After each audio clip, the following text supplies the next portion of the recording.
మనకేమిచ్చారు? A works thrice as much as B. If A takes 60 days less than B to do a work, then find the number of days it would take to complete if both of them work together. ఇప్పుడు మనం ఏం తెలుసుకోవాలి అంటే ఎఫిషియన్సీకి and టైంకి relation.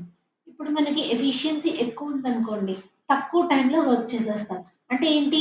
Inverse relation. Efficiency is inversely proportional to time. ఇప్పుడు మనకి ఏమిచ్చారు? ఏకి బికి రేషియో ఇచ్చారు. A works thrice as much as B. అంటే ఏ 3 పార్ట్స్ ఆఫ్ వర్క్ చేస్తే బి 1 పార్ట్ చేస్తాడు. అంటే ఎఫిషియన్సీ ఇది అని అర్థం. ఇప్పుడు టైం ఏమవుతుంది? Inverse relation. అంటే ఏ 1 టైంలో చేసేస్తే బి దానికి 3 యూనిట్స్ ఆఫ్ టైం కావాలి అని అర్థం. ఇప్పుడు ఏమంటున్నారంట?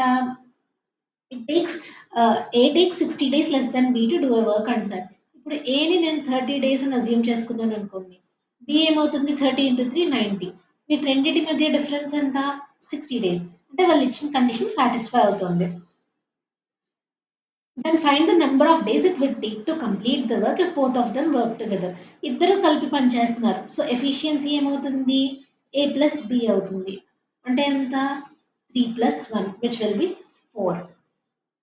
మనకి టోటల్ వర్క్ ఎంత ఉంది?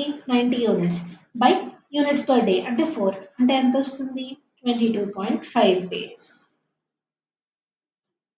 22.5 which is the answer.